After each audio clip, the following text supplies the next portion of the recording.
Sean Lang here with Pro Wrestling Enforcer. I'm here with Matt Riddle at MLW, Lucha Apocalypto, also MLW Slaughterhouse. And Matt, although things didn't go your way, is there anything you can take from your prior career when you didn't see your hand raised, a fight didn't go your way, that you're going to take the next time you have an opportunity at Minoru Suzuki? Well, you know, the thing with Suzuki, he's tough. You know, I technically did get the win today. I pinned him, but he also did jump us and use weapons. I think he hit me with a chair probably 4 times today. Pretty hard. But at the end of the day, it is what it is. I'm just glad no injuries and I still feel good. You know what I'm saying? Yes, definitely. And, you know, talk about basically your rise as a professional wrestler. Like, did you ever foresee this happening in your future before you, when you first laced up your pair of boots? Yeah. I mean, I technically don't wear the boots, but I'm barefoot. I started training. I remember I met Gerald Briscoe, and he did a seminar, and he goes, if you can look in the mirror at home and see yourself and actually see it, be realistic and see yourself on our television product, you'll probably get there one way or another or wrestle somewhere. And I did that, and he was absolutely right. I felt like I looked the part, I had the moves, I had style. I think the hardest part was connecting with people, looking them in the eyes and be like, hey, come on, you know. And this fighting is very much just almost hide my strikes, right, while this is a show. So, yeah, that was the hardest part, I think. Definitely, for sure. And when you look back and at your career, how do you feel you measure your success? Is it by the reception after your matches, the reception from the crowd, or anything personal, like people that you confide with that will give you positive feedback? Well, I think a lot of people give me positive feedback. I like working hard. I like making people happy. I like making them react with what we do in the ring.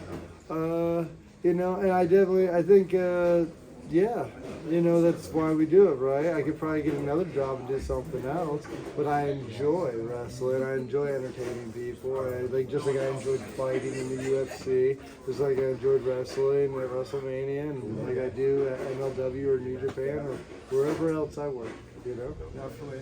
And talk about the bro thing. And not just an image, but like a lifestyle. Do you feel like you could branch off and do other business ventures for that? Yeah, I mean, I've ventured off and done some other business ventures with the bro kind of gimmick. I think with the bro thing, it's more of a lifestyle for sure. And also with professional wrestling, I would say not just pro wrestling, but any kind of show or movie or anything, your character, it's nice to have a catchphrase, right? The Rockhead, you smell what he's cooking, Roman Reigns kind of just screams, we the ones, stuff like that. For me, bro, Daniel Bryan, yes, right?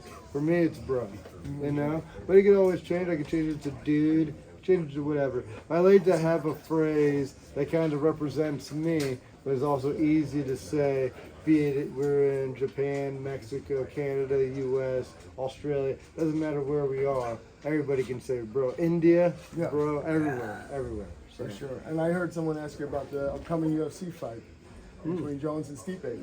How do you see it ending? I think John Jones is going to win. I think Stipe is a little older, also fighting at heavyweight. Especially he's been in a lot of wars. He's been knocked out a couple times, so I just think the wear and tear, John's got it. Plus, the new rule 12-6. I think Jones is going to make an example with some 12-6 elbows on the ground.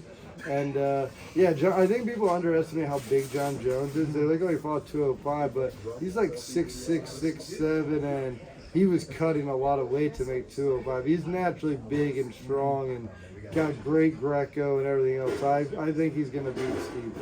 I think he's probably gonna. I don't think he's gonna underestimate him, but I think he's gonna probably steamroll and pick him apart. Could be wrong though. It's the UFC, right? Anything can happen. Yeah, definitely. Well, Matt, I appreciate you being on PWE Report, and tell all the fans how they can follow you and what you got coming up. All right, you guys can follow me on Instagram at Riddle Bro, and on Twitter at the Super King of Bros. What do I got coming up? I got a bunch of stuff. I know MLW's in New York. I know we're in Atlanta. I know we're in Texas on the 11th of January. I'm wrestling all over the world. I'm wrestling in Mexico. I don't know off the top of my head.